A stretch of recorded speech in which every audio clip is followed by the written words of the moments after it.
Corona virus मरीजों के brain को पहुंचा रहा है नुकसान।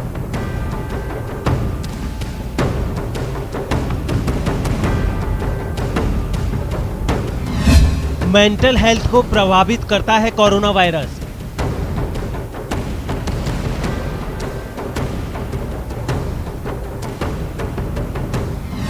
कोरोना मरीजों में से 15% को दिमागी तौर पर परेशानी।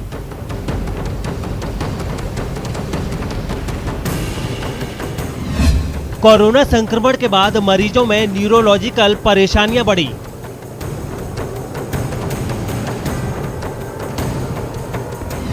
पोस्ट कोविड पेशेंट्स को स्ट्रोक, डिमेंशिया, डिप्रेशन और अन्य न्यूरोलॉजिकल बीमारियों का खतरा।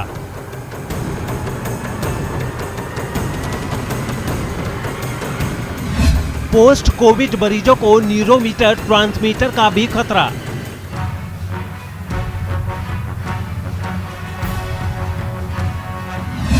सिर दर्द और याददाश्त कमजोर होने की भी शिकायतें।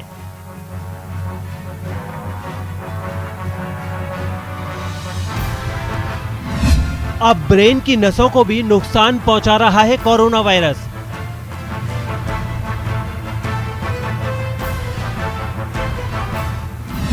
बड़ा सवाल, ब्रेन को कैसे रखें हेल्दी?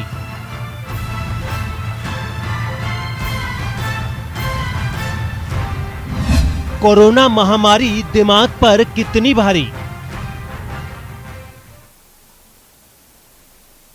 तो कोरोना महामारी दिमाग पर आखिर कितनी है भारी, इसी पर आज हम चर्चा करें और हमारे साथ में दो खास मेहमान जुड़े हुए हैं। Doctor Nagendra Sharma, senior neuro surgeon है, इसके अलावा डॉक्टर पृथ्वी गिरी, न्यूरोलॉजिस्ट हैं। आप दोनों का बहुत बहुत स्वागत है डॉक्टर साहब। और सबसे पहले हम रुक करते हैं डॉक्टर नगेंद्र शर्मा का, जो कि सीनियर न्यूरो सर्जन है। डॉक्टर नगेंद्र जी, हम आपसे जानना चाहेंगे कि आखिर कोरोना के इस काल में दिमाग पर कितना भारी पड़ सकता है ये कोरोना? देखिए, इस कोरोना काल का जो सेकंड वेव है, इसकी पूरी हिस्ट्री अपन देखें तो धीरे धीरे एक एक सिस्टम को इन्वोट करती जा रही है। पहले लंग्स को किया, उसके बाद में ब्लैक फंगस, व्हाइट फंगस, और पिछले कुछ एक हफ्ते से लगातार न्यूरोलॉजिकल डिसऑर्डर के पेशेंटों की लगातार बढ़ोतरी हो रही है। सबसे ज्यादा जो पहला सिम्टम मरीजों का पाया गया है वो है सीवियर माइग्रेन हेडेक। मरीज की सबसे बड़ी शिकायत होती है कि सुबह 4 बजे उठते मेरे को इतना सीवियर हेडेक होता है, और जो नॉर्मल माइग्रेन होता है उसमें उसके साथ उसके वॉमिटिंग होने के लक्षण साथ में होते हैं, लेकिन इसमें किसी भी मरीज को वॉमिटिंग नहीं होती, केवल हेडेक होता है। और ये हेडेक आप यदि कोई दवाइयां दें तो उसमें काम नहीं करती है। उसके बाद इन दिनों में जो चीज देखने को आ रही है सबसे ज्यादा, वो आ रहा है स्ट्रोक के मरीज। पिछली कोरोना वेव में भी करीबन टोटल मरीज जो रिकवर हुए उनमें से 2 से 3% लोगों में स्ट्रोक हुआ, और इस बार भी स्ट्रोक की संख्या करीबन 3 से 5% लोगों में हो रही है। स्ट्रोक का मतलब खून की नसें में, ब्रेन की खून की नसों में खून पूरी तरह जम गया, प्रवाह बंद हो गया और लकवा होकर के मरीज पेशेंट हमारे अस्पतालों में आने लगते हैं। इसके अलावा ये चीजें नॉर्मल व्यक्ति में भी हो सकती है, लेकिन कोरोना काल में बहुत बड़ी है, जो कि एक सोचनीय विषय है। इसके अलावा जो सबसे इंपॉर्टेंट चीज है that is mental irritation and depression, और मरीजों में सुसाइडल टेंडेंसी भी डेवलप कर रही है। जब मरीज बीमार होता है तो वो उसका बिहेवियर एकदम से अलग टाइप का हो जाता है। घर वाले देखते हैं कि इसका व्यवहार इतना बदल गया है कि ये क्या कर रहा है, लेकिन वास्तव में कोरोना वायरस के जो प्रोडक्ट्स हैं वो ब्रेन के न्यूरोट्रांसमीटर सिस्टम, यदि आप हमारे ब्रेन की कार्यप्रणाली में देखें तो सबसे ज्यादा न्यूरोट्रांसमीटर्स जो हैं वो काम करते हैं। अभी इन दिनों आपने देखा हो कि एक न्यूरोट्रांसमीटर्स जो ब्रेन में सबसे ज्यादा एक्टिव रहता है, that is called as a negative neurotransmitter of the brain, that is IL-6, interleukin 6। अभी कोरोना में सबसे ज्यादा जांच में जो इंफ्लेमेटरी मार्कर्स के करा रहे हैं उसमें IL-6 की भी साथ साथ जांच हो रही है। ये तो इंफ्लेमेटरी मार्कर है। ब्रेन में भी IL-6 एक न्यूरोट्रांसमीटर है जो ब्रेन के नेगेटिव मैसेज को कंडक्ट करता है। तो इसकी यदि मात्रा बढ़ती जाती है तो ब्रेन के अंदर ये नेगेटिविटी फैला करके पेशेंट को सीवियर डिप्रेशन और डिमेंशिया, उनमें याददाश्त की कमी आना, एक चिड़चिड़ा स्वभाव, एक अजीबोगरीब सी हालत उनकी हो जाती है। अभी हाल ही में मेरे एक क्लास फेलो मेरे से जूनियर थे, उनकी दिल्ली में अभी कोरोना से डेथ हुई, लेकिन उनकी डेथ का कारण सबसे बड़ा रहा कि सीवियर हेडेक हुआ। हेडेक के बाद के उनके बाद बेहोशी आई, बेहोशी के बाद उनको सीजर्स यानी मिर्गी के दौरे पड़ने लग गए। ये भी एक नया सिम्टम इन दिनों में देखना पड़ रहा है कि मरीजों के मिर्गी के दौरे भी बहुत तेजी से शुरू हो गए। और उसके बाद ये पेशेंट अनकॉन्शियस होके या अदर मेनिंजिस जिसको वायरल मेनिंजाइटिस कहते हैं, या तो उस पर डेवलप हो जाती है या एनकेफेलाइटिस वाले पूरा ब्रेन इन्फिल्ट्रेशन होकर के, लेकिन इतना जल्दी स्प्रेड होता है कि मरीज को आपको इलाज करने का वक्त ही नहीं मिलता है, आप इतना वक्त ही नहीं ले पाते कि आप मरीज का इलाज कर सकें। तो धीरे धीरे जैसे म्यूकरमाइकोसिस और व्हाइट फंगस का केसेस बढ़ रहे हैं, वैसे ब्रेन के फंक्शन डिसऑर्डर्स के पेशेंट भी आने लगे हैं। जो ओल्डर एज ग्रुप के पेशेंट है, जो ऑलरेडी थोड़े बहुत सेरेब्रल डिमेंशिया में या कोई बीमारियों से सफर कर रहे हैं, या लगातार डायबिटीज हाइपरटेंशन है, जिनमें कोर्टिकल एट्रोफी यानी ब्रेन का सिकुड़न पहले से चालू हुआ है, वो मरीज एकदम से ही एक अलग बिहेवियर करने लग गए। उनकी बात करने की क्षमता खत्म हो गई, बात करेंगे तो पता नहीं किधर की बात किधर जोड़ेंगे, मतलब उनका बिहेवियर और उनकी बात करने का स्टाइल और उनकी याददाश्त को देखें तो वो घर के आदमी को पहचानना एकदम बंद कर रहे हैं। अभी चूंकि ये शुरुआती दौर है, तभी ये कहना बहुत मुश्किल है कि इसके आगे चल के किस तरह के सिम्टम और सामने आएंगे, लेकिन ये तो निश्चित हो गया है कि पिछले 8-10 दिन में जो ब्रेन के ऊपर अटैक कोरोना वायरस ने किया है, ये निश्चित रूप से घातक और खतरनाक होगा। यदि समय रहते इस पर अपना आप ही बचाव हो जाता है तो बहुत अच्छी बात है, कोरोना के पेशेंट कम हो जाते हैं। दूसरी क्या सबसे इंपॉर्टेंट चीज है कि इन पेशेंट में हाइपोक्सिया होता है, यानी ऑक्सीजन की लेवल इतना कम हो जाता है कि हमें हाई डोज पर ऑक्सीजन देनी पड़ती है, और ब्रेन की कैपेसिटी बिना ऑक्सीजन के रहने की मात्र 3 मिनट्स है। 3 मिनट से ज्यादा यदि मरीज बिना ऑक्सीजन के रहता है तो उसके अंदर या तो ब्रेन में पूरी तरह परमानेंट डैमेज हो जाता है, लेकिन क्योंकि ये मरीज हॉस्पिटल में होते हैं और ऑक्सीजन इनको लगातार मिलती रहती है, लेकिन लेवल जो है 94-95% से ऊपर नहीं जा पाता है, वो 80 से 90-95 तक 93 तक ही रहता है। तो इस सैचुरेशन में ब्रेन को जितनी पर्याप्त मात्रा 20% ऑक्सीजन होती है, टोटल बॉडी रिक्वायरमेंट होती है, वो नहीं पहुंच पाती है, और धीरे धीरे ब्रेन में डैमेज, हाइपोक्सिक ब्रेन डैमेज चालू हो जाता है। अब आगे चल के पता चलेगा जो मरीज रिकवर होंगे, जिनको हाइपोक्सिक ब्रेन डैमेज हुआ, उनके और नए क्या सिम्टम आए। अभी तक जितने मरीज मेरे पास आ रहे हैं उनमें mainly dementia, severe headache, behaviour disorder, कुछ मरीजों ने सुसाइडल टेंडेंसी डेवलप करके, जोधपुर में मैं बता सकता हूँ 8-10 मरीजों ने तो सुसाइड तक भी कर लिया। तो ये नई चीजें अभी इन दिनों में देखने को मिल रही है, लेकिन अगले 15 दिन में ये स्थिति पूरी तरह से साफ हो जाएगी कि इन मरीजों को ब्रेन डिसऑर्डर किस तरह के होते हैं और कितने तरह के आते हैं। जी चलिए डॉक्टर पृथ्वी गिरी जी, जिस तरीके से हम डॉक्टर नगेंद्र शर्मा जी को सुन रहे थे कि पिछले 1 हफ्ते से या फिर 10 दिन के अंदर इस तरीके के पेशेंट्स की जो संख्या है उनमें इजाफा हुआ है, सर मैं आपसे जानना चाहता हूं कि शुरुआती तौर पर सामान्य लक्षण क्या नजर आते हैं जिससे कि हम पहचान सकें कि कोविड ने अब हमारे ब्रेन पर भी हमला करना शुरू कर दिया? बहुत सारे लोग अफेक्ट हुए हैं, ट्रेजेडी भी हुई है, लेकिन बहुत सारे अभी भी इतने सारे लोग हैं जो कंप्लीट ठीक नहीं हो पा रहे हैं। यदि मैं न्यूरोलॉजिकल पॉइंट ऑफ व्यू से इनको बताना चाहूं तो ये एक न्यूरोमस्कुलर प्रॉब्लम और ब्लैक फंगस का प्रॉब्लम है। न्यूरोमस्कुलर प्रॉब्लम की वजह से जो हेल्थ की जो डायमेंशन होती हैं, वो जैसे डॉक्टर साहब ने बताया, फिजिकल, मेंटल, सोशल, इकोनॉमिक, हर तरफ से उनको बर्डन किया है। अभी दूसरा हमारा जो ये समय के साथ में ऑनगोइंग पेंडेमिक में ट्रेंड चेंज हो रहा है। पहले आईसीयू से मरीज घर जाता था, अभी आईसीयू से मरीज जो है वो नेगेटिव होने के बहुत दिनों बाद भी वो ठीक नहीं हो पा रहा है, वेंटिलेटर से नहीं हट पा रहा है। हमारे ओपीडी में जो मरीज कोविड पोस्ट कोविड के हैं वो चल के नहीं आ रहे हैं, वो व्हील चेयर पे आ रहे हैं।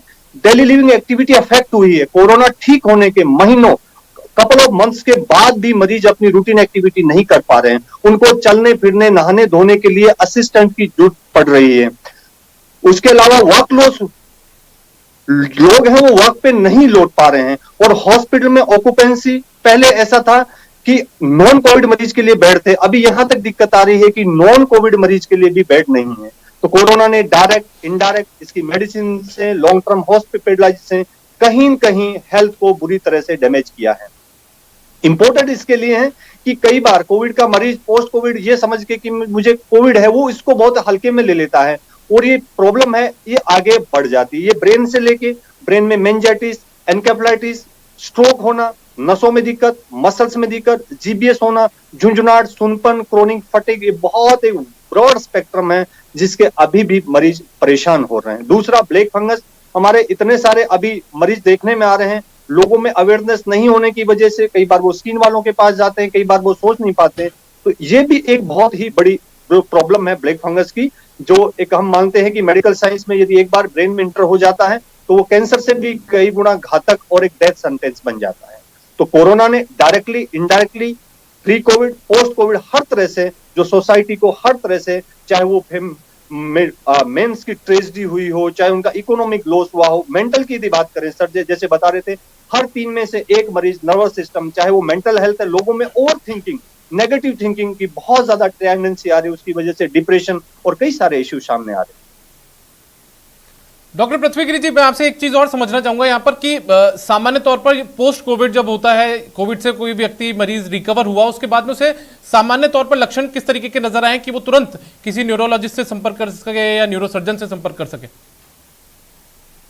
इंपॉर्टेंट है, यदि किसी व्यक्ति के मेंटल स्टेटस में जो पहले से यदि हम कंपेयर करें, हम हमेशा कहते हैं कि यदि आप पहले से कंपेयर करिए, पहले में व्यवहार में, याददाश्त में, उसके होश में कोई दिक्कत हो, उसके हाथ पैर काम नहीं कर रहे हैं, बोलने में, इवन दो कोरोना के इसमें जो कोरोना के बाद में म्यूकरमाइकोसिस के मरीज जो कोरोना से ठीक होते हैं, बहुत ही सटल चेंज होते हैं, माइनर, जैसे आंख में दर्द, दो दिखना, दिखने में दिक्कत, चेहरे पे सूजन, नमनेस, सर में अनबियरेबल दर्द होना, कहीं कोई ब्लैक दिखना, जबड़ों में दर्द, दांत का लूज होना, ये एक ब्लैक फंगस की मैं यहाँ इंपॉर्टेंट ऐसा यदि हो तो इसको माइनर चीजें ना ले, पर्टिकुलरली वो मरीज जिसमें शुगर है और शुगर अनकंट्रोल्ड है। इसके अलावा इंपॉर्टेंट चीज जिसको अभी भी मिस कर रहे हैं और जो हेल्थ केयर पे एक बड़ा बर्डन हो सकता है, क्योंकि ऐसे मरीज जिसमें नर्व और मसल्स की प्रॉब्लम है, वो कंप्लीटली ठीक नहीं होने के कारण हॉस्पिटल से वो 1-1, 2-2 महीने तक भर्ती हैं, बेड खाली नहीं हो पा रहे हैं, आईसीयू से मरीज नहीं हट रहा है, आईसीयू से नहीं, और जो मरीज भी लौट के आ रहे हैं वो नॉर्मल नहीं लौट के आ रहे हैं। तो किसी भी मरीज में, फिर मैं यहाँ क्लियर करूंगा,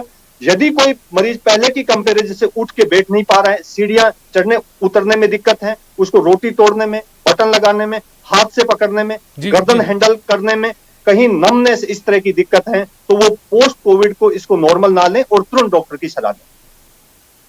डॉक्टर पृथ्वी गिरी जी, अब ये बात तो रही सामान्य तौर पर लक्षणों की या फिर जो दिक्कतें कोविड के चलते सामने आ रही है, न्यूरो की दिक्कतें सामने आ रही है, लेकिन अब इनका सबसे बड़ी बात यह है कि इनका इलाज क्या है, कैसे व्यक्ति स्वस्थ रह सकता है कोविड के बाद में और इसे कोई दिमागी बीमारी ना हो, उसको लेकर भी आप सुझाव दें। इसमें इंपॉर्टेंट है कि कोविड से ज्यादातर ऑलमोस्ट ऑल पेशेंट ठीक हुए हैं, ये अच्छी बात है, लेकिन इसमें पर्टिकुलर सबको सब प्रॉब्लम नहीं होती, ज्यादातर ठीक होते हैं। कुछ पर्टिकुलर रिस्क ग्रुप है, एल्डरली, उम्र ज्यादा है, जिसको शुगर है, क्योंकि शुगर में हमेशा ही लोग हमने पाया है कि वो कैजुअल हो जाते हैं, उनको शुगर कंट्रोल नहीं होने के बहुत सारे एक्सक्यूज होते हैं, वो कहते हैं साहब ये नहीं किया, वो नहीं किया। कोरोना के इस काल में शुगर का कोई एक्सक्यूज नहीं है, शुगर कंट्रोल होना चाहिए, इंपॉर्टेंट। इसके अलावा जो इंपॉर्टेंट चीज है, जो कोमोर्बिडिटी वाले मरीज हैं, उनको अपने जो मेडिसिन को प्रॉपर ध्यान रखना है। कोरोना के बाद में अनयूजुअल हम बोलते हैं कि जैसे किसी में फटीग है, कोई थकान ज्यादा महसूस कर रहा है, ये भी इसमें इंपॉर्टेंट है। वो रिस्क फैक्टर, मैं यहाँ फिर कहना चाहूंगा कि रिस्क फैक्टर जिन लोगों में है उनको अलग से ध्यान देने की जरूरत है। दूसरा, मैंने पहले भी बताया था, ओवर थिंकिंग, एक्सेसिव थिंकिंग, जिन लोगों में कुछ भी नहीं है वो भी प्रॉब्लम लेके आ रहे हैं, मेंटल हेल्थ का इशू है, डिप्रेशन में है लोग, तो वो लोग अपना रेगुलर एक्सरसाइज करें, रेगुलर जो लिखी हुई मेडिसिन लें, व्यायाम करें, एक्सरसाइज वगैरह का पार्ट है, डाइट बराबर, पॉजिटिव, क्योंकि पॉजिटिव रहना भी एक मेडिकल साइंस से एक दवा है, वो सबको आर्ट सीखनी पड़ेगी और सबको रहना पड़ेगा। चलिए, बिल्कुल ठीक कहा आपने। अब रुक कर लेते हैं डॉक्टर नगेंद्र शर्मा जी का। डॉक्टर नगेंद्र जी, यदि व्यक्ति लापरवाही करता है तो लापरवाही उसके लिए कितनी भारी पड़ सकती है? पहले तो वो कोविड से परेशान रहेगा और उसके बाद में उसे दिमागी बीमारी भी हो सकती है। यदि वो लापरवाही करता है तो लापरवाही कितनी भारी होगी? देखिए, इस लापरवाही का एक नमूना हम देख चुके हैं कि पूरा हिंदुस्तान ब्लैक फंगस और व्हाइट फंगस से लड़ रहा है। जो मरीज ठीक हो गए हैं उसके बावजूद भी वो दूसरी बड़ी बीमारी से लड़ रहे हैं। तीसरी जो अब समस्या पैदा होने वाली है वो है ब्रेन पर इसका कोरोना का इफेक्ट। यदि आपने डायबिटीज पेशेंट रहे हैं, आप हाइपरटेंसिव पेशेंट हैं, कोमोर्बिडिटी आपके साथ है, आपका आरपीटीसी कोविड टेस्ट नेगेटिव आ गया है, आप ये मान के मत चलिए कि आप पूरी तरह से स्वस्थ हो गए हैं।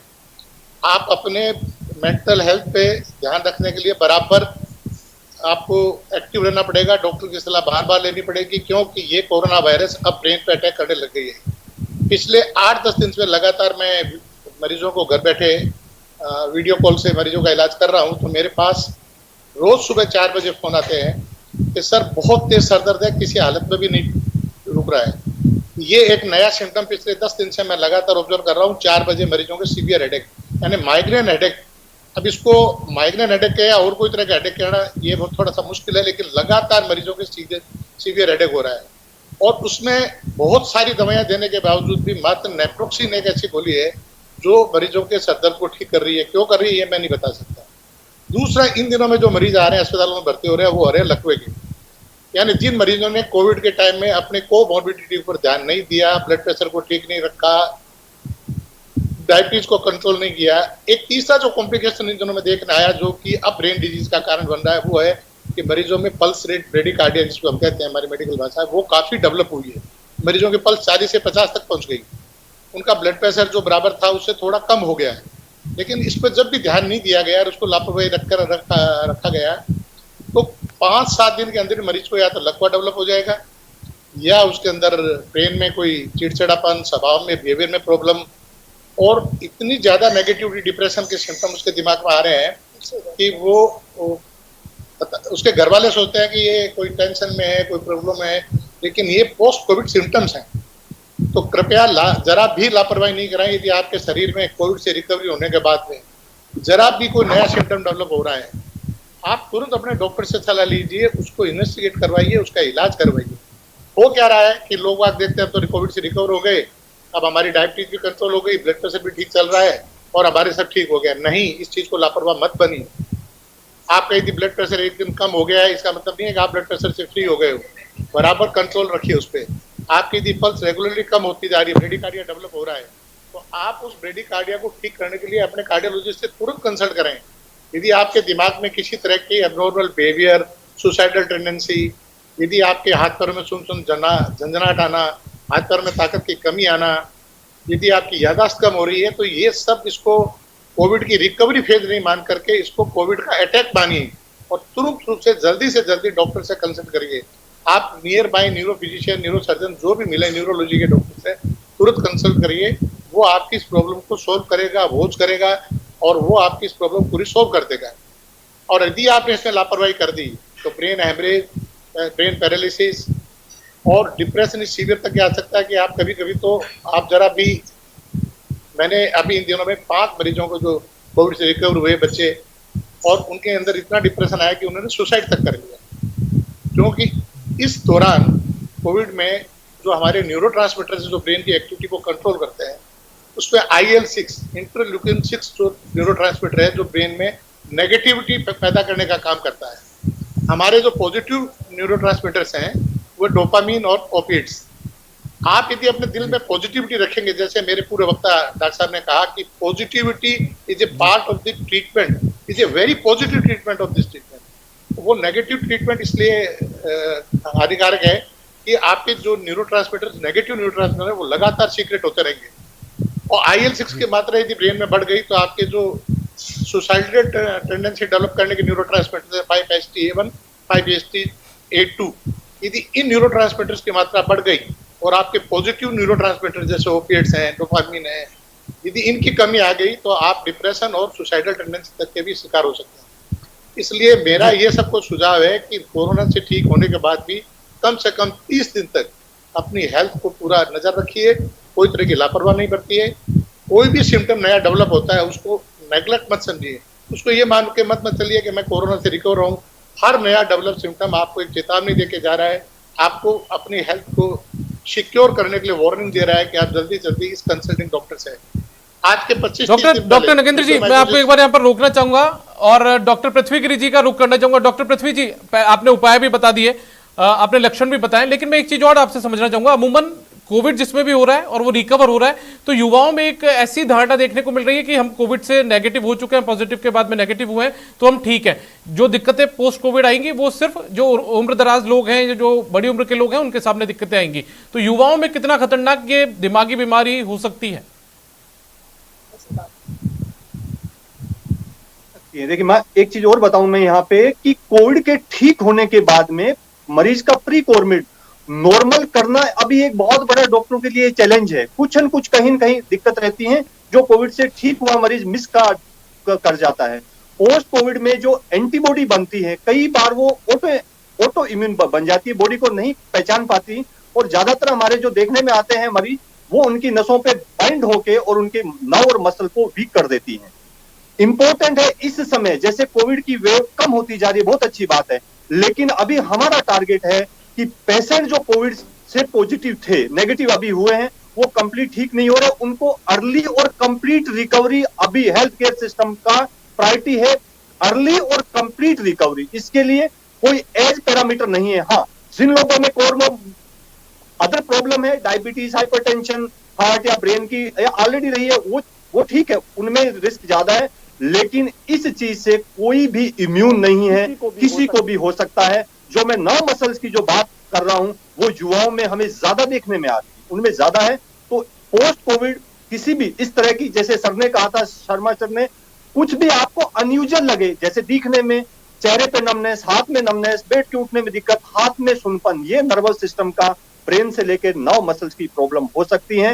युवाओं को पर्टिकुलर ध्यान देना है, क्योंकि उनका working days, loss of working days उनका ज्यादा हो रहा है, वो काम पे नहीं लौट पा रहे हैं, सोसाइटी पे दोनों तरफ का बर्डन बढ़ता जा रहा है। इसलिए सबको ध्यान रखने की जरूरत है। कोविड के बाद कोई भी अनयूजुअल असाधारण लक्षण है, वो कोविड का एक नॉर्मल कोर्स ना मान के अपने डॉक्टर से जरूर सलाह लें।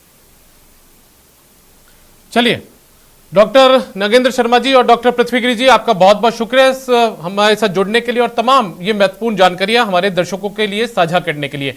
तो डॉक्टर पृथ्वी गिरी जो कि न्यूरोलॉजिस्ट हैं और डॉक्टर नगेंद्र शर्मा जो कि सीनियर न्यूरोसर्जन है, दोनों हमारे साथ जुड़े हुए थे। दोनों बता रहे थे कि बीते एक हफ्ते से 10 दिन के भीतर की यदि हम बात करें तो इसके अंदर बड़ी तादाद में जो मरीज हैं वो सामने आ रहे हैं और पोस्ट कोविड होने के बाद में उनके सामने दिमाग से जुड़ी जो बीमारियों की बातें हैं वो लगातार सामने आई है और ऐसे में उन्होंने अपने महत्वपूर्ण सुझाव भी दिए हैं। और यदि आपको कोई दिक्कत हो तो आप तुरंत चिकित्सक की इस पूरे मसले पर सलाह भी ले सकते हैं। इस बुलेटिन में इतना ही। नमस्कार।